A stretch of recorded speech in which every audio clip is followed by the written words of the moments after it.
sampai kepada puncak acara haji ya. Jadi artinya kita manasik samono yang ini saja ini cukup setengah moto atau setengah itu ya, karena inilah pada dasarnya ibadah haji itu ya. Nah mestinya materi saya ini lebih dulu harusnya ya, harusnya lebih dulu baru setelah itu materinya Pak ya, tapi tidak ada masalah, nanti mungkin kita pertama-tama kita ini kan belum tahu apakah di gelombang pertama atau gelombang kedua sebenarnya ya, karena kita belum tahu maka kita tetap mengasumsikan dua-duanya ya. Jadi ya kita mungkin gelombang pertama, kita juga mungkin gelombang kedua. Apakah gelombang pertama atau gelombang kedua itu sebetulnya tidak ada perbedaan sama sekali ketika kita menunaikan haji ya, ibadah hajinya. Tapi kalau umrohnya ya yang pertama itu kita datang itulah yang berbeda. Kalau gelombang kedua itu kita langsung ke Mekah ya kan, sehingga kita harus mengambil mikot atau niat hajinya itu di atas pesawat ya. Nah kalau gelombang pertama maka kita dari Madinah ya kan, seperti itu. Nah kita asumsikan dua-duanya sekalian, kita sudah nyampe di Mekah gitu ya. Kita sudah melaksanakan umroh ya, kita juga sudah beristirahat setelah melakukan umroh karena kita kita menggunakan haji tamattu ya. Tamattu itu kan artinya kan kenikmatan ya, nikmat. Kenapa nikmat? Karena antara umroh dan haji itu dibedakan ya. Jadi ada jeda antara umroh dan hajinya, itu ada jeda gitu, sehingga lebih enak. Dan karena itu hampir seluruh jamaah haji di dunia ini sebagian besarnya itu menggunakan haji tamattu, khususnya yang dari Asia ya. Kalau yang dari Afrika itu banyak yang pakai ifrad juga ya. Kalau yang dari utaranya Mekah itu mana, Syam dan seterusnya itu ya, Syria dan seterusnya itu banyak yang menggunakan haji kirot. Tapi kalau kita yang mulai Irak ke timur ya sampai di Indonesia atau bahkan orang-orang Eropa itu sebagian besarnya mereka menggunakan haji tamattu. Nah, baiklah kita mulai haji kita ini. Next. Baik, terus sekalian kita mulai dari sini sebetulnya. Ya, kita mulai dari sini, yaitu kita di tanggal 8 Dzulhijjah. 8 Dzulhijjah ini disebut hari Tarwiyah. Ya. Apa makna Tarwiyah? Ya, itu kalau kita belajar nahwu shorof itu ya, itu ada rawa yurawi tarwiyatan. Maksudnya adalah kita meminum gitu ya. Jadi meminum yang secukupnya untuk mempersiapkan haji. Ya, itu maksudnya adalah tarwiyah ya. Tapi ya kemudian ini menjadi awal dari pelaksanaan ibadah haji. Nah, pada hari ini ya, pertama-tama yang kita lakukan, kita berniat haji itu atau mengambil mikot haji itu dari tempat kita masing-masing. Ya kan, dari tempat kita masing-masing. Saya sudah tidak memulai lagi dari awal. Artinya sebelum kita menunaikan ibadah haji itu persis sama ketika kita sebelum menunaikan ibadah umroh. Ya mandi dulu, ya kan, dengan mandi wajib seperti itu, memakai wangi-wangian dan seterusnya. Dan wangi-wangian itu diperhatikan kalau yang laki-laki itu strong ya ininya, baunya, ya kan. Tapi mungkin tidak begitu berwarna. Tapi kalau yang perempuan itu tidak boleh terlalu strong wanginya. Ya kan, kalau kita lihat sekarang ini kan agak berbeda, ya kan. Biasanya yang perempuan itu lebih kuat baunya itu. Ya itu yang tidak diperkenankan, tidak dibolehkan, gitu ya. Jadi seperti itu. Apa yang kita lakukan dulu yang sudah kita jelaskan pada pertemuan kita sebulan yang lalu, sebelum kita umroh, itulah yang kita lakukan sebelum kita menunaikan ibadah haji. Nah, punapal sedaya ini Bu. Ya, apa yang mau kita lakukan sebelum umroh, itulah sekarang yang akan kita lakukan sebelum kita menunaikan ibadah haji. Jadi sama, ya. Pakaiannya juga sama, yang harus dipersiapkan. Ya, laki-laki dengan 2 kain atas bawah itu, yang nanti mungkin akan dipraktekkan bagaimana caranya. Ya, ada tutorialnya itu supaya tidak salah, karena akan berbahaya kalau seandainya melorot dan seterusnya itu. Misalnya dipersiapkan juga nanti nomor satu ya, dikasih. Oh beli ya, tapi kan gratis ya gitu. Kalau yang perempuan memakai pakaian apa saja, yang penting menutup aurat seluruhnya ketika membaca dan telapak tangan, tidak harus berwarna putih, tapi diutamakan berwarna putih. Dan gitu ya. Jadi asumsikan itu semua sudah kita lakukan, kemudian kita berangkat. Nah, sebelum kita berangkat naik bus akan membawa ke Mina, ya kan? Saat itulah kita niat, ya. Nah, saat kita niat itu kita sudah memakai pakaian ihram, ya, karena kita sudah niat mau haji.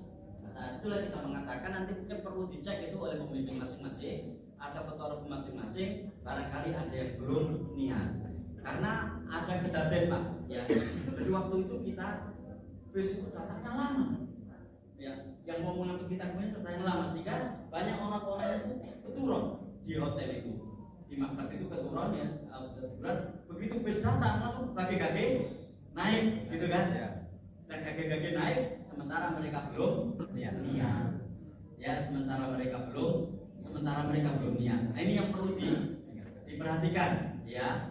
Saya kira nanti mungkin ketua rombongannya atau ketua rukunya, ya, itu bisa ngecek satu persatu apakah sudah niat atau belum, karena ini yang utama, pintu masuk melakukan ibadah haji itu dari niatnya ini, ya kan? Begitu kita sampai di Mina nanti kok kita belum niat misalnya, ya kan? Makanya kita masih belum dihitung haji. Kenapa? Belum niat, ya kan? Karena apa? Karena dengan niat itulah nanti kita akan melakukan amal-amal berikutnya, kerja-kerja berikutnya di dalam ibadah haji tersebut, ya. Jadi seperti itu. Nah, kita niat haji ya dengan mengatakan labbaika hajjan, ya. Kita mengatakan dengan labbaika hajjan. Nah, kemudian setelah itu kita membaca talbiyah. Saya sudah nggak tulis lagi ini talbiyah seperti apa. Insya Allah kita sudah hafal. Kita membaca talbiyah sebanyak-banyaknya ya, secara terus menerus. Nah, ini yang ketiga ini, masing-masing harus memperhatikan larangan-larangan saat berihram sebagaimana yang telah kita jelaskan pada pertemuan terdahulu, ya. Terutama larangan ihram haji itu adalah mengendalikan kata-kata. Saya perlu menyampaikan pada kesempatan ini, nanti ketika haji itu kita selesai pemilu, ya kan, selesai pemilu, selesai pilpres. Mungkin di antara kita nanti itu akan beda pilihan, ya kan? Apakah pilihan partai atau pilihan caleg atau pilihan calon presiden dan wakil presiden? Jangan sampai ke bawah ke sana, Pak. Ya, jangan sampai ke bawah ke sana. Gitu. Ya. Jangan sampai ke bawah ke sana. Ya. Jadi kalau pun sampai ke bawah ke sana, pastikan bahwa yang kita bicarakan itu baik. Ya, pastikan bahwa yang kita bicarakan itu baik. Misalnya, alhamdulillah calonmu tadi, titik, bisa jadi terus no. Ya, ini Pak tadi, oh tadi, goblok, kamu bal-balan dan seterusnya. Ya kan? Hati-hati ini. Kenapa? Karena nanti setelah kita pemilu itu, apa setelah ketika kita haji itu kita selesai melakukan pemilu dengan segala macam ragam persoalan yang dihadapi selama pemilu itu. Ya, mungkin juga yang datang ke sana nanti, atau mungkin di antara kita ini ada yang jadi tim sukses, mungkin ada yang jadi calon, dan ketika jadi calon mungkin ada yang jadi, mungkin ada yang tidak jadi. Semuanya serba mungkin karena kita belum tahu di lauh mahfuz itu catatan Allah buat kita seperti apa. Tapi apapun nanti kejadiannya, tolong diperhatikan betul gitu ya.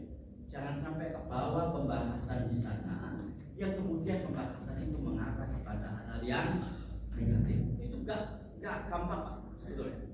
Enggak gampang, gitu ya. Nah ini, tapi sebelum saya lanjutkan lagi ya, sebelum saya lanjutkan ini, sebelum haji itu, ya sebelum ibadah haji tanggal 8 Dzulhijjah ini, jadi kalau nggak salah nanti itu 28 Juni 10 Dzulhijjah itu, ya 28 Juni berarti kan 26 Juni kita berangkatkan gitu ke Mina. Sebelum itu biasanya ya itu akan diadakan gladi resik Pak. Gladi resik untuk nentukan tempat kita nanti di mana. Ya, jadi kita waktu saya dulu misalnya ketua-ketua RU dan ketua rombongan kita ajak, engko panggonan ini dheweke ku ndi. Di situ nanti kita menentukan sikap. Nah, mudah-mudahan tidak terjadi seperti saya di tahun 2018 yang lalu. Tiba-tiba kita dapat tempat jaraknya dengan Jamarot itu 7 kilo. Tadi di Kampung Melaku, sak lemparan itu berarti 14 kilo lebih. Waktu itu, ya kan akhirnya kemudian kita kumpulkan nih ketua RU sama ketua rombongan kita kumpulkan. Di mana? Ya, apakah kita lakoni itu tiap hari waktu orang yang mungkin menang kursi roda reserve-nya waktu melempar jumroh nanti ya 14 kilo ya PP atau gimana gitu.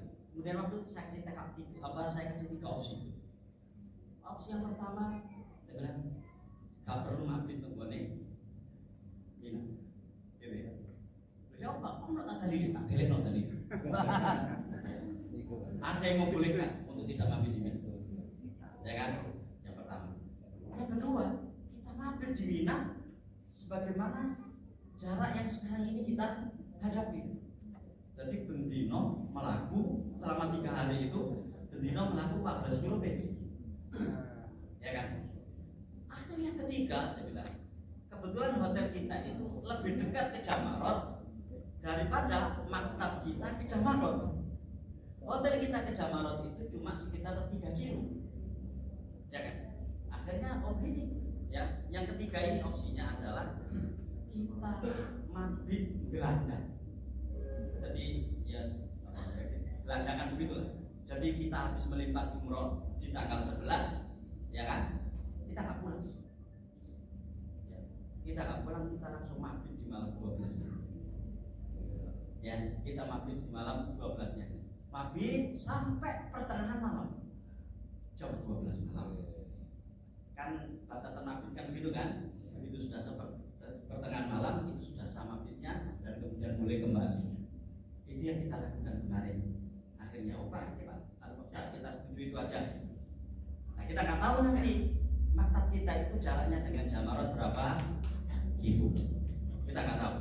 Tapi yang jelas Pak, menurut saya mohon maaf, jarang sekali jaraknya itu yang di bawah 2 kilo. Jarang. Karena jarak 1 sampai 2 kilo itu haji plus. Haji plus. Gitu ya. Nah, kecuali kalau kita mau sebagaimana yang tadi saya dengar ada pertanyaan dari Pak Farod tadi itu, aku tak bisa ke rombongan, aku tak turun nomornya pikir Jamarot kalau bojoku, silakan, ya kan? Tapi yang mau nomornya kapan sampai hilang aja. Kenapa? Pada tahun 2019 yang lalu itu saya ditelepon orang yang mencoba untuk pisah dari rombongan terus hilang. Ya, terus gimana Ustaz di sini? Bukan Google Map. Saya bilang begitu. Jadi dia sama istrinya. Oh, kakak berani dia berangkat. Bisa dari rombongan. Kenapa kamu jarak tetap jauh? Sehingga saya nanti akan tidur di pinggir Jamarot. Oke. Bagus, saya bilang gitu kan. Oke, lu jalan deh, Pak. Nah, ternyata dia nggak tahu jalan. Padahal ini juga bukan orang ini, bukan urusan ini. Sarjana nih. Ya sama istrinya. Akhirnya kita pandu dari sini sampai kemudian dia nyampe di rombongannya. Ya. Soalnya itu tadi Pak, gampang-gampang repot. Apalagi kalau kita belum sudah kemilih, nggak mungkin aku tersesat, nggak mungkin, ya kan? Hati-hati, gitu ya. Nah sudah, jadi nanti itu akan gladiresik dulu, ketua rombongan, ketua RU. Nah nanti disampaikan kepada jamaah, gitu, ya. Ternyata kita dapat di sini, ya kita dapat di sini. Di mana? Di sini. Jaraknya berapa dari Jamarot? Sekian kilo. Gitu besar. Ya. Kenapa? Karena kita ingin haji kita ini haji yang tidak pakai ngakali. Kalau pakai ngakali bisa begini Pak. Jadi menggunakan nafar awal misalnya, ya kan? Jam 11 malam tanggal 11 itu melempar untuk tanggal 11. Maka begitu ganti tanggal melempar lagi untuk tanggal 12. Mulai wis mari. Mau begitu ngakali ya kan?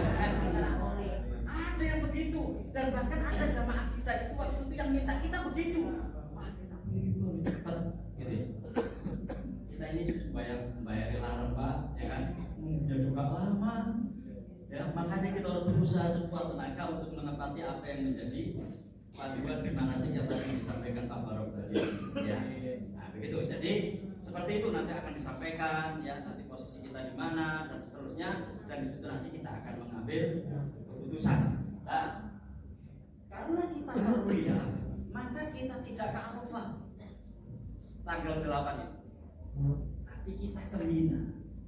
Karena ada syariat malam 9 itu mabit di Mina, bermalam di Mina. Jamaah haji yang lain, ya kan, itu mereka pada ke Arafah, ya kan, pada ke Arafah. Atau saya tidak tahu, mungkin ada yang sudah pernah menunaikan haji ya, yang dulu barangkali langsung ke Arafah. Kita sejak 2007, ya waktu itu sudah istilahnya mandiri, kita mau anu sendiri ya. Waktu itu kalau saya pertama kali berangkat, ya waktu itu belum ada tarwiyah Pak, belum difasilitasi tarwiyah itu, akhirnya kita nyewa bis sendiri agar kita tidak ke Arafah, ya agar kita langsung ke Mina, gitu. Nah kita ke Mina, nah di malam 9 itu enak, kenapa? Suasana Mina masih sepi, karena mereka rata-rata ke Arafah, gitu ya, dari mereka ke Arafah. Baik, kemudian berangkat menuju Mina dan melaksanakan mabit, bermalam di sana pada malam 9 Dzulhijjah. Nah, disitulah nanti ketika kita mabit di Mina, di tempat yang sudah kita sepakati itu, mudah-mudahan tidak terlalu jauh. Pada malamnya itulah sing lanang-lanang, sing rada kuat-kuat itu mlaku nandi nang ngene Jamarot. Pastikan jalannya ke sana itu melakune wong wedok.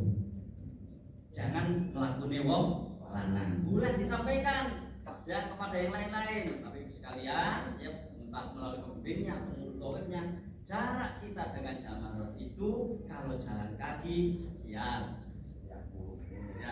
sekian puluh menit atau setengah jam atau 1 jam gitu ya. Seperti itu gitu. Nah, gitu. Jadi nanti kita sudah ada gambaran. Jangan kemudian karena tidak ada seperti itu, begitu kita di tanggal 11-nya itu yang mau kita melempar Jamarot, kaget kita. Waduh. Misalnya gitu. Karena ini nanti yang akan menentukan langkah-langkah kita berikutnya di malam 9. Nah, kita malam 9 dulu ya, kita mabit di Mina. Sekali lagi enak saat itu. Jangan sampai khawatir Pak ono dodolan ono panganan tak ada. Karena sekarang tren malam ke-9 atau tren tanggal 8 Dzulhijjah itu ke Mina itu banyak. Waktu saya kemarin bareng dengan jamaah dari pondok pesantren Gaingo Probolinggo, saya juga kaget waktu itu 4 rombongan ya, ternyata mereka ke Mina dulu ya, tidak ke Arafah. Nah sekarang ke Mina itu sudah difasilitasi, ya kan? Nanti mungkin akan ditarik masing-masing orang berapa seperti itu. Kemudian kita ke maktab, minta disediakan bis yang ke Mina, bukan ke Arafah. Nah gitu ya. Baik, lanjut ya. Nah ini Mina itu Pak ya. Mina ya. Terus nah, ini Mina semuanya ya. Jadi nanti kita akan di tempat seperti itu. Baik. Pada ya, lanjut. Ya. Setelah jadi malam 9 kita mabit di Mina itu, ya kan? Salat subuh kita juga di situ, ya. Nah, saat matahari terbit kita berangkat menuju Arafah. Ono bis Pak, bis yang tadi kita naiki waktu kita berangkat. Ya kan? Bis yang kita naiki ketika kita tadi berangkat. Jadi kita menuju Arafah untuk melakukan wukuf di sana dengan terus mengumandangkan talbiyah dan takbir. Itu syariatnya Rasulullah SAW. Jadi kita pada pagi hari di tanggal 9 itu kita berangkat ke Arafah. Begitu masuk waktu zuhur disampaikan khutbah Arafah. Jadi khutbah Arafah itu lebih dulu sebelum sholat zuhur, sebelum sholat asar. Ya, jadi khutbah Arafah. Nah kalau pada masa Rasulullah khutbah Arafah itu materinya disesuaikan, yaitu terkait dengan masalah ibadah haji. Nah, Abu sekalian, saat kita ke Arafah itu kita juga sudah mendapatkan tempat. Ya, kita sudah mendapatkan tempat yang tempat itu belum tentu sesuai dengan keinginan kita. Apalagi nanti nanti rombongan kita itu kira-kira banyak ya, 4 rombongan ya. Jadi 4 rombongan, berarti kan 180-an gitu ya, segitu ya. Jadi jumlahnya besar. Biasanya gitu ya, kita akan mendapatkan tempat yang lebih sempit dibanding jumlah jamaahnya. Nah, di Mina, di Arafah, kalau nanti di tahun-tahun yang lalu puncaknya panas itu di Arafah. Kalau tanggal 28 Juni itu 10 Dzulhijjah, maka nanti masih panas. Nanti masih panas. Kan kalau iklim atau musim itu kan tidak terlalu sulit untuk menebak saat itu panas atau dingin, gitu ya. Itu masih panas. Tapi dia lebih dingin dibanding 2018 dan 2019 yang lalu. Saya 2018 di Arafah itu 52 panas, panas betul. Jadi waktu itu sampai kita itu, ya saya sebagai pembimbing agak takutan waktu itu ya. Jangan-jangan ya alhamdulillah akhirnya kemudian nggak ada yang sampai pingsan dan seterusnya. Ya, jadi itu kita sampai minta kepada petugas itu disemproti baju di sini. Jadi kan pemadam kebakaran, gitu. Jamaahnya, ya, menurut dulu sekali. Dan sebentar sudah kering, gitu. Memang Arafah kan, ya orang kan umroh pada di sana semua hari itu. Ya, tak ada ya sebenarnya. Kan semua di Arafah. Justru ini kapan ngomong hari Arafah kok kamu Arafah, ibu haji deh, dolin, ya kan?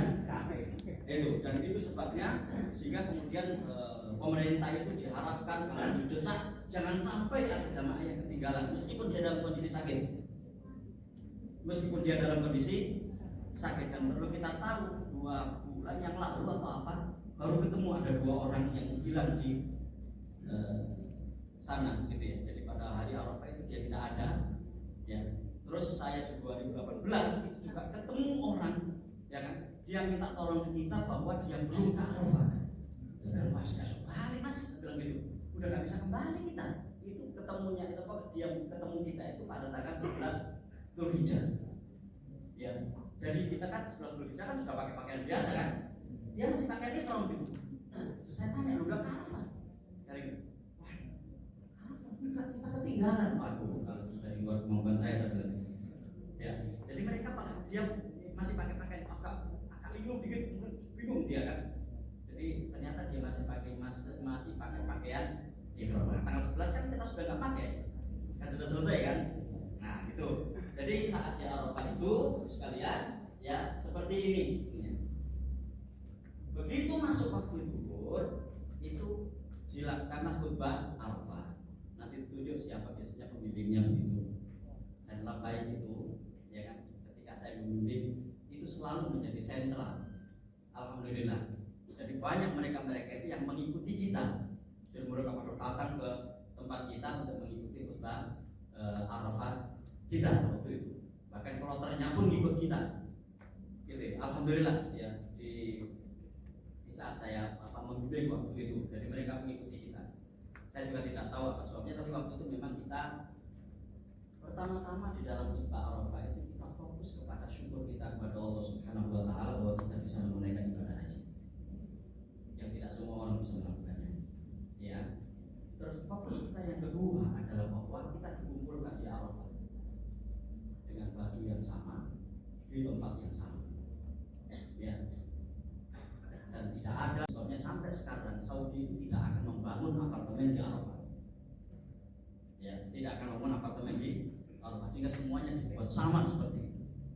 Ya, semuanya dibuat sama seperti itu. Jadi kalau kita bicara soal kesetaraan dalam Islam, bahwa semua orang itu sama nilainya di hadapan Allah Subhanahu wa taala, yang membedakan adalah takwanya, maka buktinya itu di Arafah.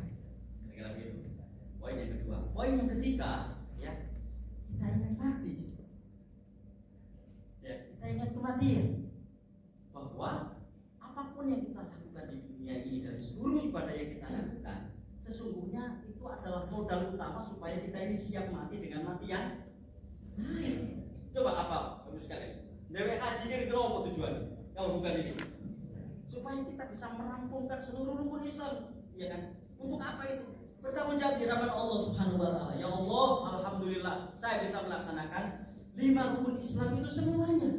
Maka terimalah amal kami, kan begitu. Nah, terimalah amal kami itu untuk apa? Terimalah amal kami itu supaya kita mati yang baik. Wala tamutunna illa wa antum muslimun. Coba apa tujuan kita? Ya, haji kalau bukan itu. Kalau tujuan kita haji bukan itu, kita perlu koreksi lagi. Ya, kita perlu koreksi lagi. Itu sebabnya sehingga ya dari dulu tuh banyak orang yang haji itu kepengen mati nang kono. Ya kan? Kepengen mati di sana, dan kepengen mati di sana itu bukan persoalan tempat sebetulnya, tapi persoalan visi dan cita-cita. Kalau persoalan tempat, Abu Jahal mati nang kono. Ya kan? Abu Lahab meninggal di sana.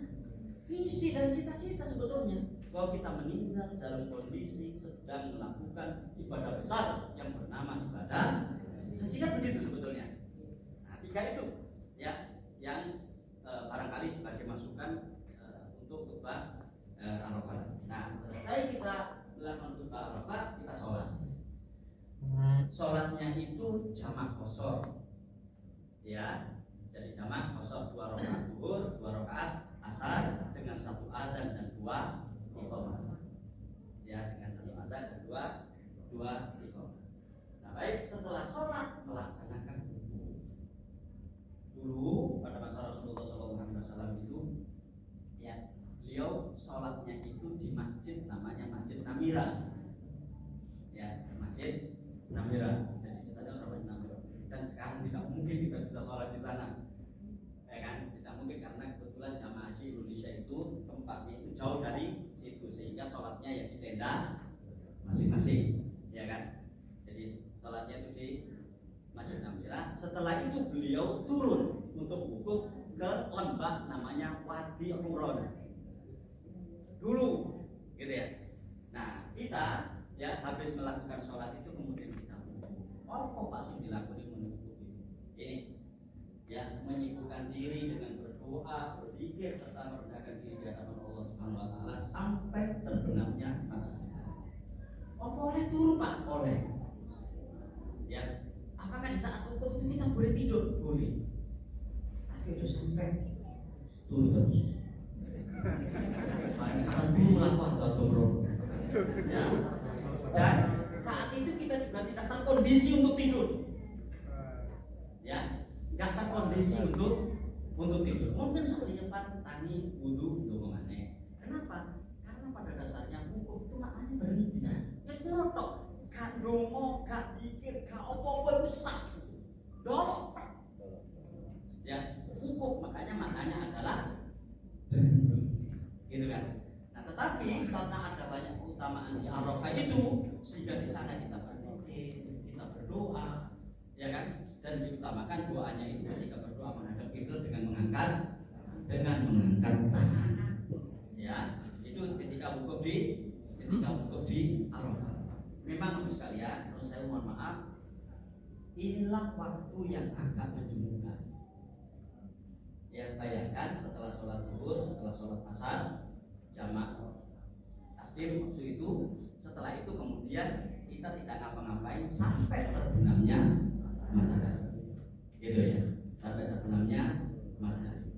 Nah, waktu itu ya akhirnya ada yang melakukan berbagai macam cara supaya nggak jenuh itu ke tengah-tengah juga dan seterusnya. Tapi saya kira yang paling penting adalah bagaimana kita menyibukkan diri di waktu itu dengan banyak berzikir, dengan banyak berdoa, ya, dan bermunajat kepada Allah Subhanahu wa taala. Kalau perlu sekalian, kumpulkan semua item-item doa yang mau kita panjatkan kepada Allah Subhanahu wa taala ketika mau berangkat. Ya. Jadi apa yang kita, kenapa? Karena memang Arafah itu tempat yang mustajab di sana. Ketika tanggal 9 Zulhijjah tersebut.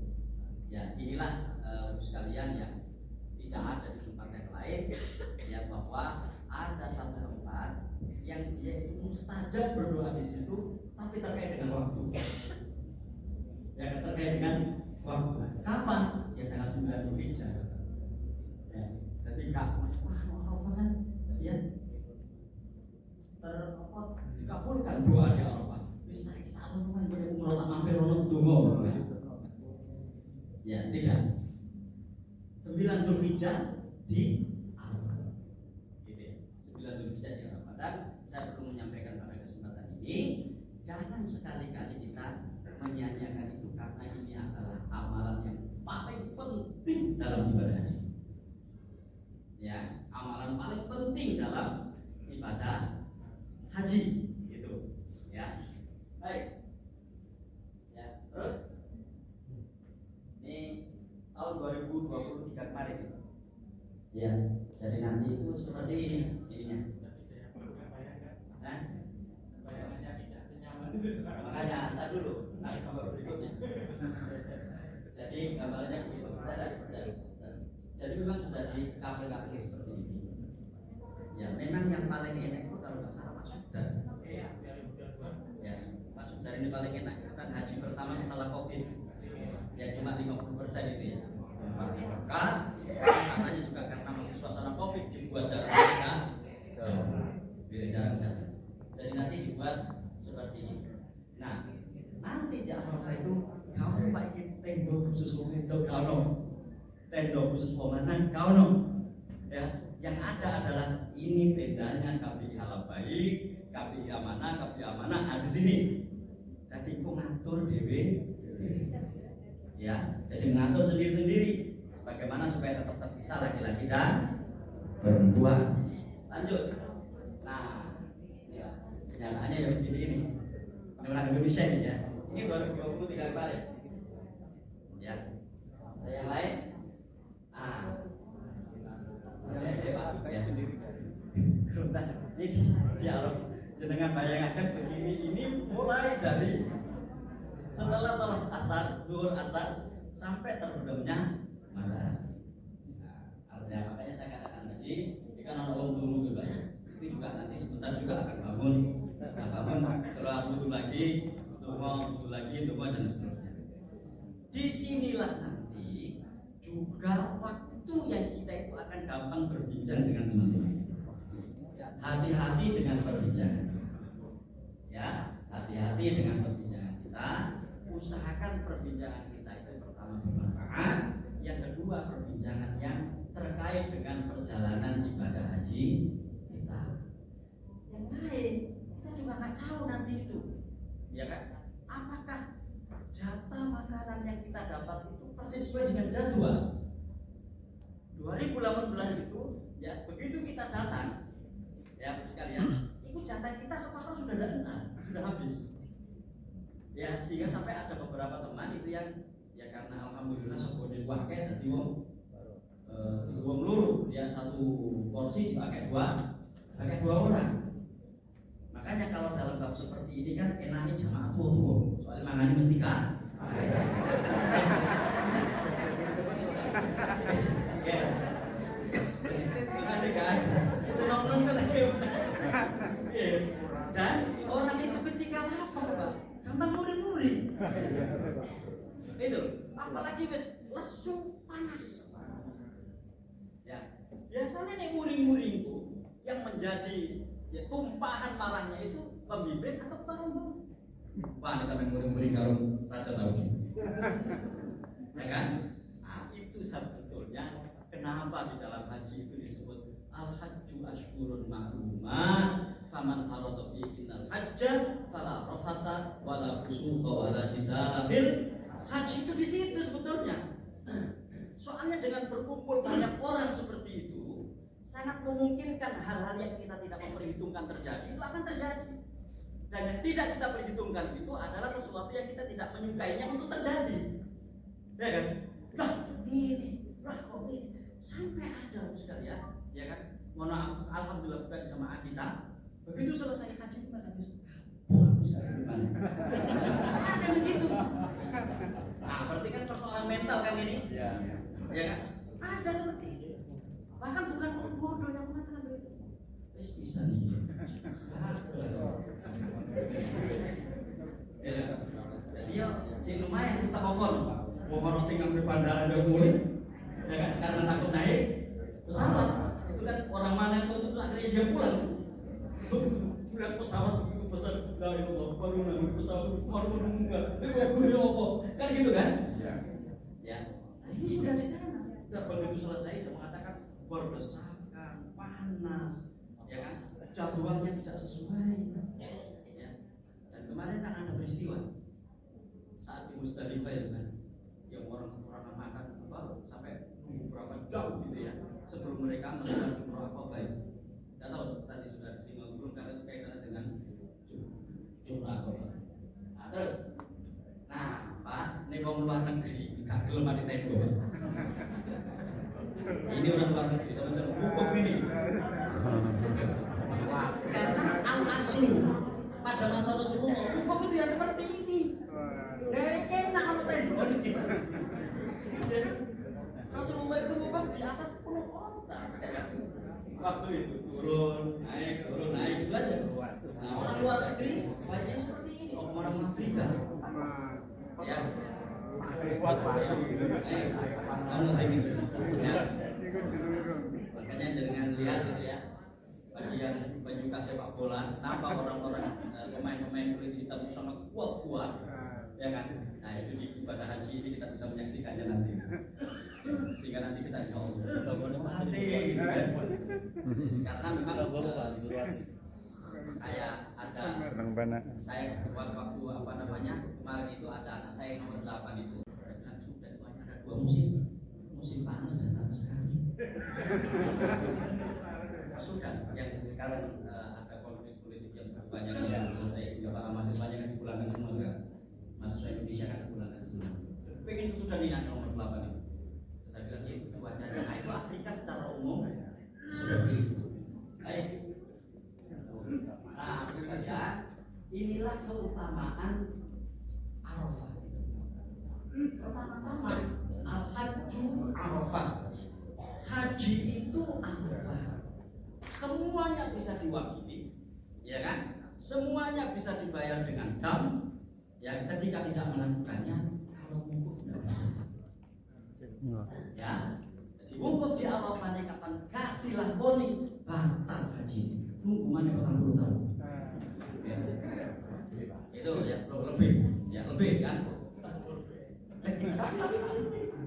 Jadi begitu ya, makanya disebut al-hajju Arafah. Jadi inti dari ibadah haji itu adalah wukuf di Arafah. Mungkin kita mengatakan begini ya Pak, wukuf kan kalau dialami, gitu kan?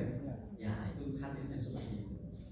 Tapi saya ingin mengatakan satu hal, ada tempat-tempat tertentu itu yang dianggap sebagai tempat yang sangat bersejarah terkait dengan umat manusia. Jadi Nabi Adam itu ketika diturunkan oleh Allah Subhanahu wa Ta'ala ke bumi gitu ya, itu si Hawa itu turun di Jeddah. Makanya nanti kalau seandainya ada si fitur itu akan dibawa ke sana dan akan dibentukkan itu loh kuburannya Hawa. Karena Hawa itu begitu turun dari surga itu yang diperintahkan Allah untuk turun itu, Nabi Adam itu turun di India, Nabi Hawa itu turun di Jeddah. Mereka ketemu di sebuah tempat yang ada di Arafah namanya Jabal. Itulah sehingga kemudian Jabal Rahmah itu mitosnya kan golek judu. Nanti ya ketika kita sitor ke sana lihat itu Pak, banyak foto ditinggalkan di situ. Ya terus tanda tangan, terus saya akeh menurut tanda tangan Indonesia. Foto ini orang Indonesia. 2018 itu si Ado begitu. Ya. Oh, no foto cantik tempel orang. Ya, waktu itu diambil pas saya umroh kan diambil sama anak saya, jadi sisa haji kan pada bulan berikutnya kita umroh. Cantik katanya, gitu ya. Di Jabal Rahmah, saya ingin mengatakan pada kesempatan ini, Jabal Rahmah itu tidak ada keistimewaan apa-apa. Sekali lagi tidak ada keistimewaan apa-apa. Itu adalah sebuah tubuh yang diyakini sebagai tempat bertemunya Nabi Adam dan itu di Arafah. Karena itu Jabal Rahmah nanti itu akan penuh karena dipakai orang untuk wukuf. Ya dipakai orang untuk wukuf. Sehingga jangan sekali-kali orang sholat menghadap Jabal Rahmah. Ada. Ya. Makanya kotor tuh. Mungkin ya berapa kali itu petugas membersihkannya kotor lagi. Kemudian kotor lagi gitu. Ya, karena ditulis tadi itu. Ya, macam-macam lah. Ya, dan yang paling banyak tulisannya itu Indonesia. Ya, makanya kadang-kadang dari itu sering tergoda dengan mitos-mitos seperti itu, Pak. Nah, ini nanti perlu kita meningkat ya. Kemudian yang kedua, ini hadis riwayat Imam Muslim. Ini yang saya katakan tadi. Ma min yaumin akthar min an yaqtullahu 'abdan minan nari min yaumin arafah. Tidak ada hari yang ketika itu Allah lebih banyak membebaskan hambanya dari siksa neraka selain hari Arafah. Artinya hari terkabulkannya doa itu adalah hari Arafah di tanggal 9 Hijrah. Ini mungkin bisa dilihat, akan dibagikan ini nanti. Ayo. Nah, lanjut. Inilah yang zikir yang paling banyak dibaca Rasulullah SAW ketika hari ya. Afdal ma qultu ana wan nabiyuna asyiyata arafah. La ilaha illa anta la ilaha illallah wahdahu la syarikalah lahul mulku wal hamdu wa ala kulli syai'in qadir. Ini yang paling banyak dibaca. Dan kalau kita lihat kalimat ini adalah kalimat ketika Musdalifah itu mendolek kerikil. Ya, jadi mereka di bawah bis seperti itu, turun, ngambil kerikil, naik bis lagi, langsung ke Mina untuk melempar jumroh Aqobah. Sehingga melempar jumroh Aqobahnya itu tidak pas waktu duha, bahkan sebelum subuh. Mari di sini kipas-kipas nangone orang-orang masuk pada mau melempar, dia sudah kipas-kipas di mata. Terus mari gak sampai, wah semua hari dek mau satu di subuh. Akan kita jumpai nanti. Ya kan? Akan kita jumpai nanti. Inilah yang saya katakan tadi. Kenapa kita perlu patuh dengan manusia ini? Karena nanti akan kita jumpai cara-cara menunaikan ibadah haji yang kelihatan sangat mudah. Ya kan? Dan kemudian karena sangat mudah itulah kita mesti baik ya kan? Seperti itu. Sementara kalau itu kita lakukan, ada banyak hal yang akan kita tidak menempatinya. Musdalifah itu ada wukuf di Masyaril Haram dan itu dilakukan setelah sholat subuh. Ya kan? Berarti kan kita tidak melakukannya. Kalau sampai kita sebelum subuh sudah berangkat ke Mina. Terus ketika kita melempar jumroh Aqobah di tanggal 10 Dzulhijjah, itu saat setelah matahari terbit. Ya, duha setelah matahari terbit. Nah ini ya. Jadi setelah matahari terbenam di Arafah, jamaah haji berangkat ke Musdalifah. Jadi kita berangkat ke Musdalifah, sampai di Musdalifah menunaikan sholat maghrib isya jamaah akhir dengan satu adzan dan dua. Saya perlu menyampaikan pada kesempatan ini idealnya 2018 sama 2012 itu ternyata bis yang kita tumpangi menuju Musdalifah itu datangnya terlambat.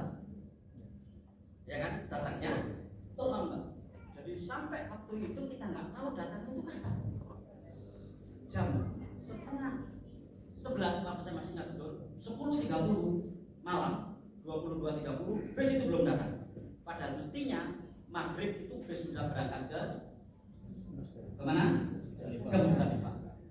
Nah, sementara kalau kita sholat isya setelah jam 12 malam, ya itu pertama pendapat yang paling ringan itu makruh. Itu waktu idtiror, waktu darurat, ya kan? Bahkan ada yang mengharamkannya. Tidak sah orang sholat isya setelah jam 12 malam, ya kan? Akhirnya waktu itu kita berunding sampai akhirnya saya menelpon salah seorang ulama di Arab Saudi, ya, saya gitu ya. Syekh, kalau seandainya kita sholat kan sholatnya kan harusnya di Musdalifah kan? Ya. Kalau kita sholat di Arafah gimana? Kenapa? Karena bis sampai sekarang belum datang dan kita tidak tahu ke Musdalifahnya nanti jam berapa. Khawatirnya bis datang sudah di atas jam 12. Akhirnya, oh silakan. Ya.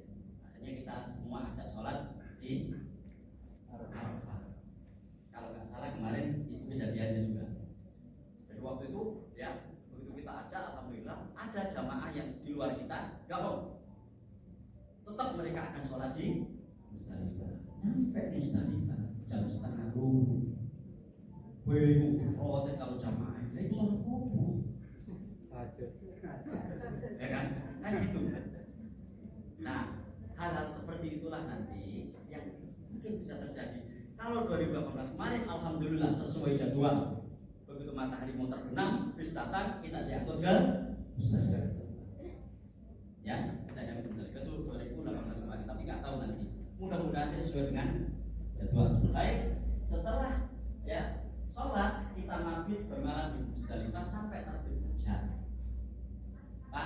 ya. Di sini nanti itu ya kan kita harus capai kesalahan dorong kemudian Arafah. Ya sing duwe gowon mine gitu ya. Tapi apakah ada orang jualan mie di sana? Ada, nek ronggone. Ada. Nah, saya biasanya begini, kalau di Musdalifah itu kita berusaha dolek gonceng pinggir toilet. Kalau pinggir dodolan mie. Gitu. Ya kan di Musdalifah kan nggak seperti di Mina, nggak ada tenda gitu. Ya. Jadi sampai tadi baca lalu melaksanakan sholat subuh dan wukuf di Masy'aril Haram. Masy'aril Haram itu Musdalifah itulah Masy'aril Haram. Dulu ada bukit sehingga Rasulullah habis sholat subuh itu kemudian ke bukit itu. Nah sekarang tidak memungkinkan itu dengan jumlah yang sangat besar sehingga Musdalifah itulah Masy'aril Haram. Jadi kita berdoa di situ sampai matahari terbit. Gitu. Nah menjelang terbit matahari kita berangkat ke Mina untuk melempar jumroh Aqabah. Ya kan? Melempar jumroh Aqabah. Biasanya sekalian ketika sebelum kita melempar jumroh Aqabah itu kita ke pondokan dulu. Ya, kita ke maktab dulu, ya maktab kita yang ada di Mina, kita taruh barang dan seterusnya dan kemudian kita bareng untuk melempar jumroh Aqabah. Ya. Nah, ini Pak. Di Musdalifah itu begini. Kamu tenda. Ya. Jadi di Musdalifah. Lanjut. Ini orang asing, nah, ini orang Indonesia. Ya. Itu di Musdalifah. Ya. Jadi di Musdalifah. Jadi inilah kira-kira tempat yang agak krodit itu di sini. Ya kan? Agak krodit itu di sini. Biasanya kalau sampai ininya ketinggalan dan seterusnya itu ya agak berat di sini. Tapi ya oleh karena itu saya perlu menyampaikan agar kita mengantisipasi babak seperti ini khususnya di Musdalifah. Disinilah kemarin yang muncul masalah jamaah haji Indonesia. Tapi tidak semuanya, kalau nggak salah ada sebagian Jatim, ada sebagian Lampung dan ada sebagian Jawa Tengah yang datangnya makan di Mina itu terlambat. Tadi sepuluh malam itu pada Musdalifah, mau nang Mina, wajib makan kalau sebut, gitu. Belum datang. Ya, jadi makanan yang ini kan masih belum datang dan akhirnya mereka ya sampai kelaparan itu. Ya, baik. Ya, sekalian ini kemudian dilanjutkan Pak Barok tadi mestinya, ya kan? Terus habis itu ke Mina, ya kan? Ya ke Mina kita golek barang dan seterusnya. Kemudian kita memakai pakaian biasa, ya kita memakai pakaian biasa dan nanti akan ada yang mengurus pedang kita, ya yang mau kita sembelih itu, hadiu yang mengurus hadiu kita. Nah biasanya kalau masa kita dulu itu ada beberapa di antara kita yang ikut menyaksikan penyembelihan hadiu kita. Penyembelihan haji kita itu ada ya waktu itu kita semua sampai 10 orang laki-laki semuanya karena jalan kaki dan agak jauh tempatnya. Nah itu boleh jauh Pak. Alhamdulillah waktu itu kita ngambil haji kita dan karena yang ikut waktu itu ada yang menjadi jualan sate dan gulai di sini, ya dan jualan soto orang Bau waktu itu, alhamdulillah kita masak dan semuanya dapat bagian. Ya, waktu itu ya. Nah yang itu kan istilahnya kreativitas kesampingan ya. Dan ternyata kata mereka wah ya beda makan di sini sama makan di sana. Oh iya beda jelas. Di sana di sini kan gitu kan. Masa foto gitu kan. Gitu ya. Akhirnya sampai yang boleh itu enak kalau film boleh benang ini ya saya bilang gitu. Pas logo ya sugesti Pak. Tidak ada lapar kan waktu itu karena kita sudah kembali ya kan itu kan makanan sudah lamsam sudah makanya waktu itu kita nggak waktu makan malam kita nggak makan malam waktu itu karena kita makan dengan makanan yang kita buat waktu itu ya. Jadi kebetulan mutawaf kita itu punya rumah di sana kontrakan. Nah akhirnya ibu-ibu kita kerahkan ke sana ada 5 atau 6 orang untuk masak waktu itu. Nah di antara yang ke sana yang tukang gulai sama tukang sate di sini. Ya, itu aja kemudian kita bagi. Coba nanti dibuat begitu Pak. Enak bersamaan soalnya. Ya kan? Nah ini sekalian. Baik sampai di situ dan ini kemudian nanti kita gabungkan dengan materinya Pak Barok tadi sampai selesai. Gitu ya. Nah kemudian Wallahu a'lam bishawab. Assalamualaikum. Terima kasih Ustaz. Materinya yang padat. Barangkali ada yang perlu ditanyakan? Ada? Iya, terima kasih.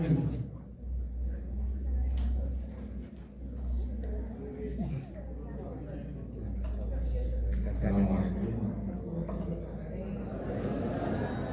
Bapak, yang saya tanyakan, saat di Musdalifah itu kita membawa tikar juga. Apa disediakan? Ya. Baik, ada yang lain? Ada yang lain? Supaya Yang lain, ada lagi? silakan Ibu. Oh ya. Assalamualaikum warahmatullahi wabarakatuh. Terima kasih sedikit tadi sudah dijelaskan, sudah jelas sebenarnya, cuman ada semacam keinginan gitu. Kita berdoa apa saja waktu wukuf itu boleh dan dipersilakan. Cuman saya ingin bertanya, adakah himbauan dari Rasulullah atau minimal paling tidak sebut ulama itu? Jadi arahnya kira-kira penekanannya bagaimana? Terima kasih Ustaz. Assalamualaikum warahmatullahi wabarakatuh. Oke. Yang lain? Yang lain, Ibu. Satu lagi pertanyaan akan dijawab Ustaz Rabi. Ibu. Yang ibu-ibu Ya, silakan Ibu. ada? Siapa angkat kayak Saya. Saya sebelum dua tadi saya jawab. Ibu sekalian, ini khusus ibu-ibu ya. Jadi ketika kita menunaikan ibadah haji tadi itu, ibu sekalian, itu tidak ada masalah kemudian di tengah perjalanan kita menstruasi. Haid gitu ya, tidak ada masalah. Ya, tidak ada masalah. Jadi apakah kita waktu niat mau berangkat ke Mina dan tidak ada masalah. Cuma nanti kita tidak boleh ikut sholat gitu aja kan. Jadi seperti itu. Jadi tidak ada masalah sampai ya sampai kita mau melakukan tawaf ifadah. Ya, sampai kita mau melakukan tawaf ifadah. Karena kalau tawaf ifadah nanti itu harus dalam keadaan suci. Sehingga ibu-ibu dalam kondisi menstruasi ya, ketika kemudian saat ke Mekah itu masih belum suci, maka dia tidak boleh ikut tawaf dulu. Sehingga posisinya itu masih tetap dalam kondisi ihram. Ini ibu ya. Jadi seperti itu, nunggu sampai kemudian suci. Gitu ya. Nunggu sampai kemudian suci dan kemudian minta diantar suaminya ya atau siapa yang secara makam bisa mengantar. Gitu ya. Jadi perhatikan. Cuma itu tadi, karena kan kita tidak ingin terganggu untuk selalu bersama dengan yang lain-lain, itu mungkin diperhatikan. Saya kira nanti akan ada ini dengan dokter ya. Jadi seperti itu. Jadi misalnya ketika kita mau niat ihram tadi itu, kok kemudian haid, tidak apa, terus saja. Ya, terus saja. Yang tidak boleh itu nanti begitu kita selesai melakukan jamarat, tadi juga saya dengar sudah disampaikan oleh Pak Rod ya, kalau masa Rasulullah SAW tanggal 11 Dzulhijjah itu beliau tidak langsung melempar jumroh Aqabah jumlah pulau Ustaz dan Aqabah, tapi beliau ke Mekah dulu melakukan tawaf ifadah dan seterusnya. Ya, sehingga kalau ada yang kepingin begitu dipersilahkan. Tapi ini hilang untuk protes nang pemimpin. Ya kan? Saya ya kadang-kadang kan seperti itu, ini kan ada kisah yang ramai itu dulu ya. Jadi ada ketua rombongan hilang. Ketua regu hilang. Dari Cordoba semua jemaah saya tak bilang. Padahal sing hilang sendiri. Tapi lapor dan monitor. Ya, jamaah saya bilang semuanya Pak, gitu kan? Kasih kehilangan deh itu, soalnya dia tidak menginginkan semua jamaah. Ya, hati-hati Pak, karena di 2000 saya masih ingat ya, 2012 ada yang ngotot gitu. Ya, jadi sudah nggak bilang. Jadi dia ingin menerapkan sebagaimana Rasulullah SAW tanggal 11 dia ke Mekah untuk melakukan tawaf ifadah dan sa'i haji, ya kan? Kemudian balik ke Maktab lagi di Mina. Betul, dia sampai di sana balik karo dalan. Ya kan? Balik karo dalan sampai langsung semaput. Karena dia anak orang tua. Wah, nangis-nangis di depan kita waktu itu. Saya bilang, Pak, kan saya sudah bilang, Pak, kita nanti bersama-sama terus. Makanya tadi kan ya kita boleh idealis, tapi kita perlu dalan. Ya kan? Memang nggak terlalu jauh.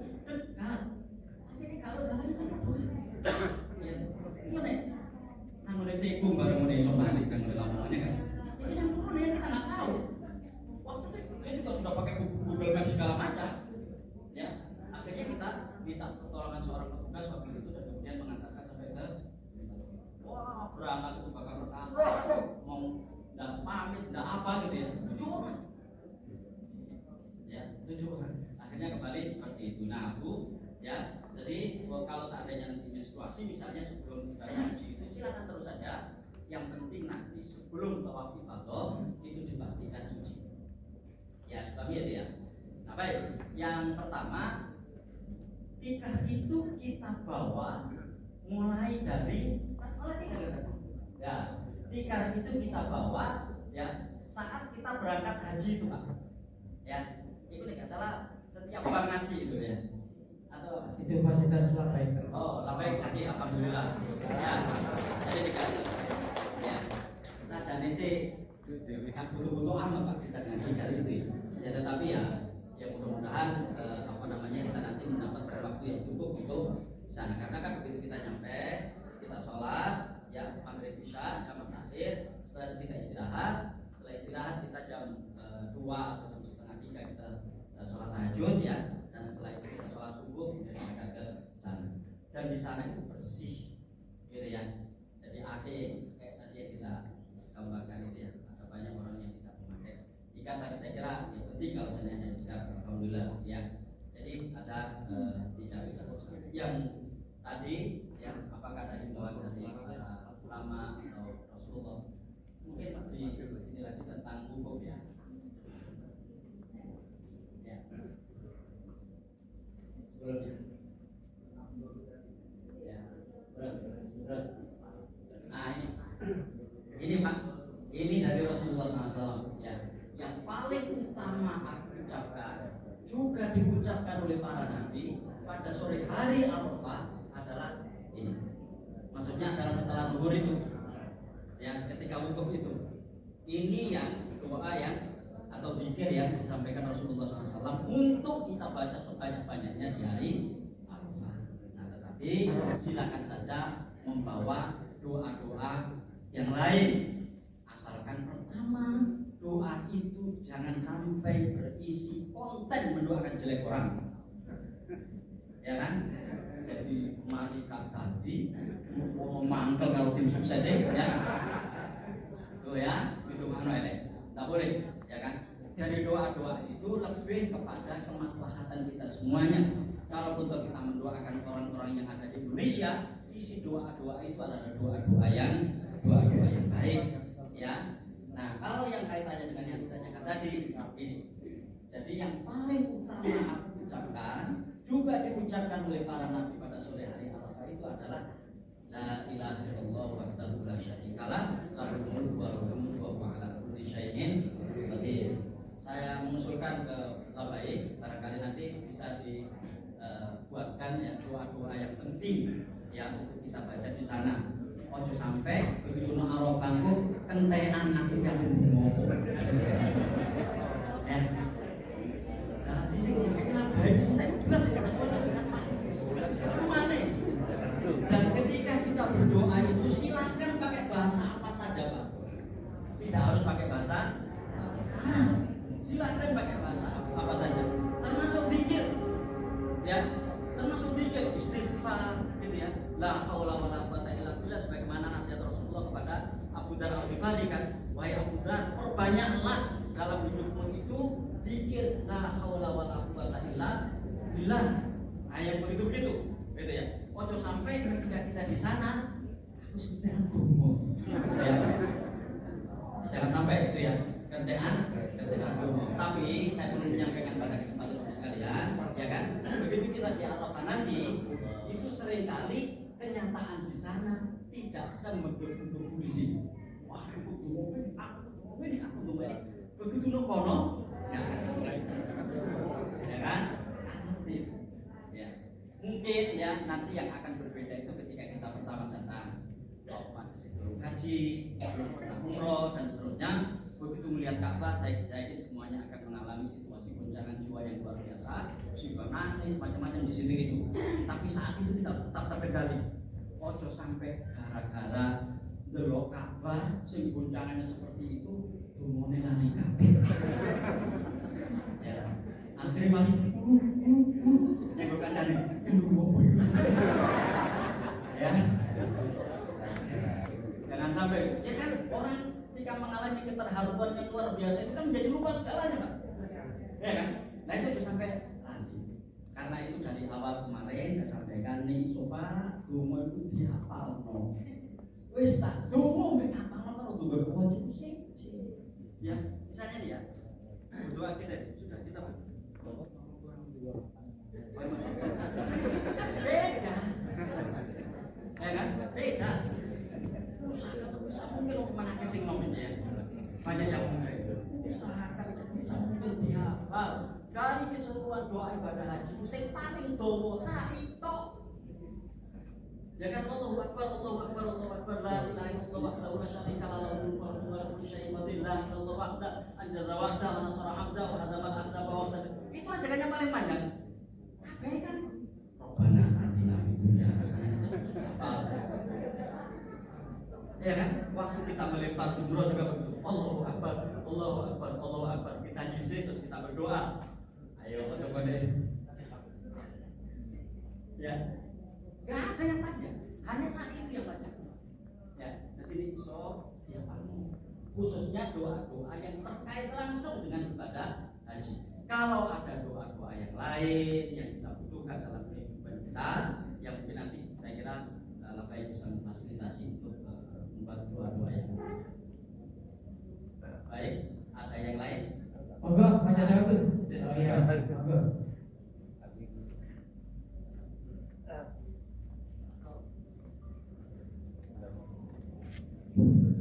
Assalamualaikum warahmatullahi wabarakatuh.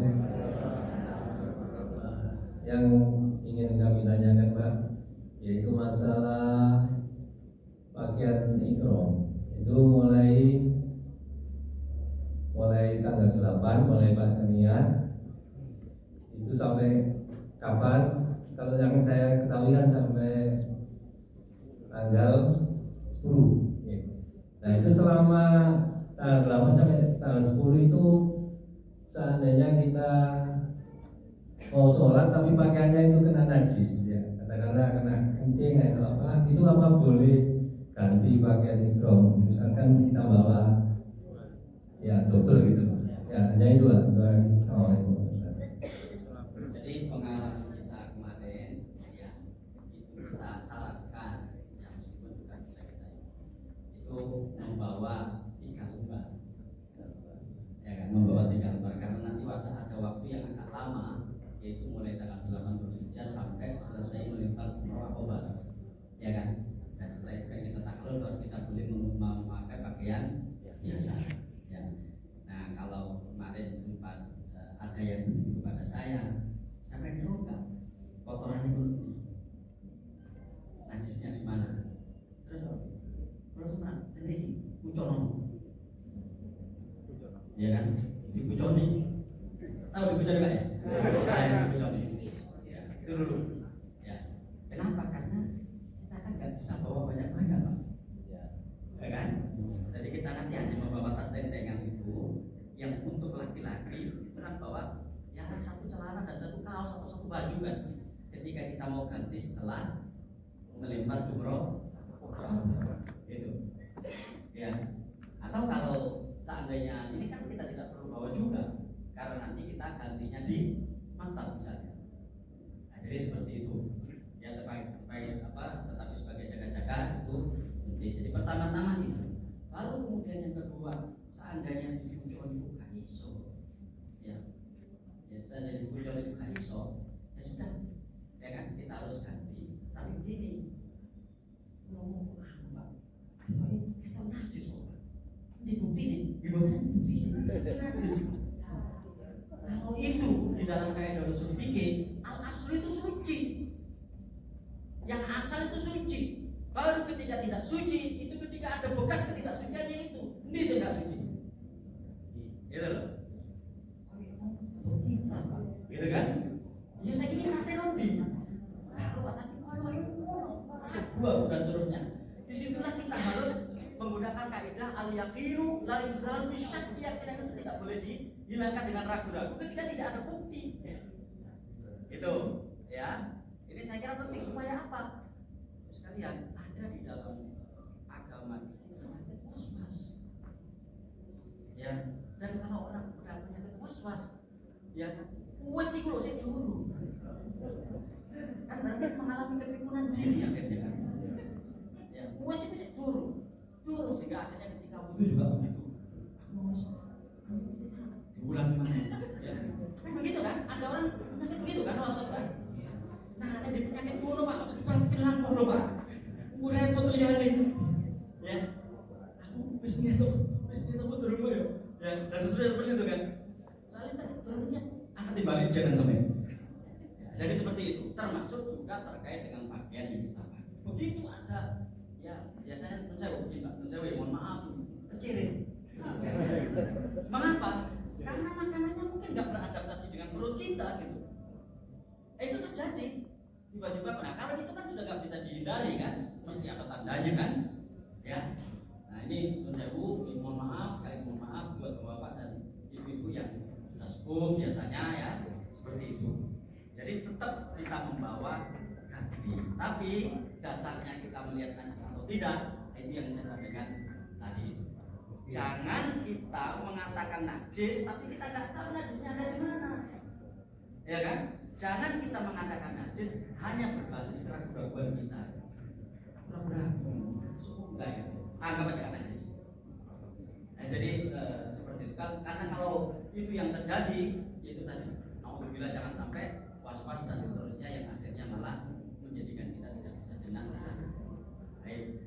Ada satu lagi gitu ya. Apakah orang menstruasi itu boleh membaca Al-Quran? Ya. Apakah orang menstruasi itu boleh membaca Al-Quran? Kalau kita lihat nasnya, ya, itu yang tidak boleh adalah menyentuhnya. La yamassuhu illal mutahharun. Itu pun, ya kan? Itu pun yang dimaksud menyentuh di situ itu bukan orang yang berwudu, tapi para malaikat yang ada di Lauh Mahfuz sana, yang ada di langit 7 itu sebelum Quran itu diturunkan oleh Allah Subhanahu wa taala kepada Rasulullah SAW. Ya, ada penafsiran seperti itu. Jadi, yang menurut saya wallahu a'lam bishawab gitu ya. Silahkan kita membawa kalau kita ragu ya, membawa Al-Qur'an yang tidak murni itu Al-Qur'an. Tapi misalnya ya kan? Silakan saja. Ojo sampai mana orang begitu orang menstruasi, wis kamu Quran kan dongo. Ya, kok oleh mau kan akhirnya. Ya, jadi seperti itu. Nah, menurut saya mohon maaf ibu ya, khususnya yang masih menstruasi ya, mungkin yang mulai sekarang perlu dihitung betul. Nanti kita di sana itu, ya kan, itu mulai tanggal 2, 6, 2, 7, 2, 8, itu sudah 10 Dzulhijjah. Ya, minimal untuk menit telung dino iki aja sampai. Ya, mbok yo apa carane rundingan karo bojone dhewe rumah. Ya kan? Itu Pak. Ya supaya itu mau supaya kita bisa ini. Meskipun ya nanti tetap saja akan ada dan seterusnya ya. Ya kita akan tahu nanti apa yang ada yang lain. Masih ada pertanyaan? Belum kita akhiri? Cukup. Alhamdulillah. Terima kasih atas materi. Baik, Bapak sekalian, itu yang terakhir ya. Dan nanti mungkin akan ada praktek di asrama haji. Akan ada praktek di asrama haji. Nah, coba materi-materi yang kita sampaikan ini kita coba praktekkan di sana. Meskipun juga di sana nanti Ka'bahnya juga Ka'bahan, ya kan. Kemudian jamarotnya juga jamarotan. Ya, tapi paling tidak kita dibuat ada gambaran. Kecuali kalau misalnya Labai ingin ngajak ke tempat yang lain yang lebih representatif di Semarang, ya, itu di Semarang. Nah, tunggu sampai kita review juga Labai, ya, ke sana. Jadi itu dan saya juga mohon maaf selama 2 materi saya di sini ada hal yang kurang berkenan. Ya, dan tentu mari kita semua terus berdoa. Terus berdoa, mudah-mudahan Allah Subhanahu wa taala memberikan kemudahan dan kelancaran bagi seluruh ibadah haji yang kita lakukan ini. Muga-muga oleh gonsing parek. Muga-muga, saya nggak tahu. Kalau kita dapat gelombang pertama atau gelombang kedua, mudah-mudahan kita masih punya waktu yang cukup untuk bisa melaksanakan keseluruhan ibadah di sana. Ya, soalnya ini kapan oleh kloter pertama, Pak. Berat itu. Ya berat itu. Ya Mina tak boleh di sini. Iya, tapi itu susah. Kita mau ke Mina, itu apa koper kita itu sudah ditimbang. Dan tidak bisa kayak sono. Bukan kayak sebelum kayak cukup lagi. Ya, sehingga kita harus menentukan dengan baju yang kita bawa ke Mina itu. Gitu. Dan kita mengalami itu di 2012 karena kita kloter ketiga waktu itu ya. Jadi mudah-mudahan semuanya lancar, tidak ada yang sakit, berangkat lengkap, pulang juga lengkap, insya Allah, dan semuanya mendapatkan haji. Assalamualaikum warahmatullahi wabarakatuh. Sekali makasih Pak atas materinya. Jadi ini materi yang terkait dari satu topik. Jadi saya buat jadwal ini memang agak-agak itu. Ya, jadi nanti jenengan ini nanti terakhir kan Februari ya. Tanggal 4 itu kita akan praktek. Datang nanti praktek Surabaya, praktek Semarang. Semarang kalau panitia dewe ya. Nah gini, kalau ke Surabaya itu tujuan saya itu sekaligus nanti saya itu memperkenalkan, oh besok itu sampai nyampe asrama haji itu tempat pertemuannya di sini. Oh sampai nanti turunnya di sini. Oh sampai nanti makannya di sini. Itu saya orientasi segitu kalau kita ke Surabaya. Tujuannya gitu kalau ke Surabaya. Kalau ke Surabaya insya Allah tidak ada urunan karena sudah masuk di biaya manasik. Tapi kalau ke Semarang, ya angkat tangan saya. Yang gratis saya. Ya kembali ya, nanti mungkin Bapak bisa meninggalkan dan saya lanjutkan terkait jadwal